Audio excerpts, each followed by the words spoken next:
বন্ধুরা দেখো বনু আমার লেগে এটা কি আইনে ফেলো বা কত মজা টেস্টি টেস্টি খানা আনছো কলেজ থেকে। হ্যালো এভরিওয়ান, আমি সকাল সকাল ব্লগটা স্টার্ট করে দিলাম। তো আমি ঘুম থেকে উঠেই ফার্স্ট টাইমে আজকে ব্রাশটা করে নিছি।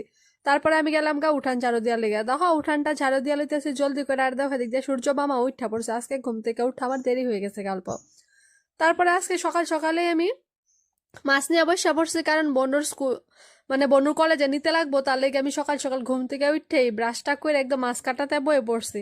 তো আমি বনুরে কইছিলাম, বনু মানে বিরাট জ্বালাইতেছে, ওর জলদি করে মাছ কাটা দিতে লাগে, ও পারে না, তখন কি উপায় নাই, তো আমারই কাটতে লাগে। তো মা ওরা সবাই জানো স্কুলে জায়গা তখন সময়ই হয় না। তো তাড়াতাড়ি করে আমি মাছগুলি কাটতে নিতেছিলাম। আর ভাবতেছিলাম আবার যদি বনুর দেরি হয়ে যায়, আবার বনু যে কলেজে নিব, তার লেগে আমি যত তাড়াতাড়ি পারতাছি তত তাড়াতাড়ি করে কাটতে নিতেছি। তো দেখতেই পারতাছো আমার মাছটা কাটাটা হয়ে গেছে গা। তারপরে মাছটা কাটা হওয়ার পর আমি এটা ধুইতে লেগে গেছিলাম গা। কলে পারে গিয়া কল একদম টিপ্পা টিপাই যে দেখো আমি মাছগুলি একদম ধুইয়া লইতেছি। মাছগুলি ধোয়ার আগে ফার্স্টে মাছগুলি ধুইয়া নিছি আর নিমখ দিয়ে মাইক খালুইছিলাম। তো তোমরা সবাই এটা দেখছোই। তো মাছগুলি ধুইয়া এখানে পরে মা মাছটা ভাজিয়া দিছে, পরে আমি এইগুলি কাটাগুলি বাচ্চা নিতেছিলাম। আর অন্য সাইড দিয়ে দেখো আমার বনু এইগুলি মাখাগুলি বানাইতেছিল, ভাত বানাইছে এইগুলি। তারপরে দেখো আমার মাছের মাখাটাও হয়ে গেছে গা। পরে অন্য সাইড দিয়ে আর মাছ কতগুলি আছেন, ভাবলাম এইগুলিও ভাজিয়া রেখা দিই, তো জলদি করে কামও শেষ হয়ে যাবো, কারণ দুপুরের কামটা অল্প ইজি হয়ে যাবো। তারপরে বানায় টানায় দেখো এদিক দিয়ে বনু খাইতেছে, আর বনু দেখো মেকআপ করে রাখছে, ও কলেজে যাইবো। তো আগে আজকে কালচারাল ফুড প্রোগ্রাম আছে, তার লেগে দেখো পরে আবারও রেডি টেডি হয়ে আবার কলেজে যাইবো। তার আগে আবার ওর ফ্রেন্ডের ঘরে যাবো, দেখো সব জিনিস নিয়ে যাইতেছে খুপা টুপা বাইন্দা। তার ওই সাইড দিয়ে আমি ভিডিও করে নিতেছিলাম। তারপরে আমি ভিডিও টিডিও করে ঘরে আয়া পড়তেছি, ঘরে আয়া পর আবার ভাত খাই নিতেছি দেখো।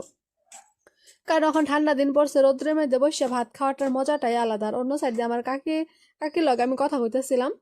দেখো কি সুন্দর রোদ্র দিছে, আমি আর একা একা থাকি, কত 11:30 হয়ে গেছে, সকালের খানা খাই নেই। পরে আমি একা একা ভাল লাগে না, তার লেগে আমি ভাবলাম যে না রোদ্রুতে যাই, তো অন্য সাইড দিয়ে কাকি ওরাও দেখা যাবে, তো কথা কইতে থাকুন ভাল লাগবো।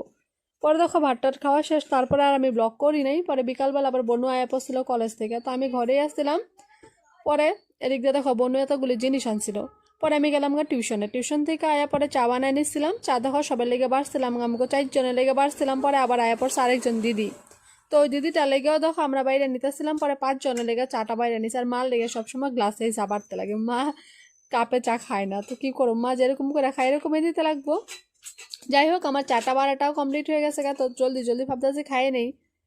তারপরে দেখো চারটা বাইরে আর এদিকে কথা কইতাছিলাম যে ব্লগ করি, তো দিদি রায়ও কইতাছিল তুই সবকে সময় ব্লগ করস, আমি ওর লগে কথা কয়ে হাসতেছিলাম। তারপরে চাটা খাওয়া শেষ, আর ওইটা তোমার লগে দেখাই না, তার রাত্রেবেলা একদম মাছের তরকারি বানাইছে, দুপুরেই বানিয়েছিল ওইটা, রাত্রে আবার খাইতেছিলাম।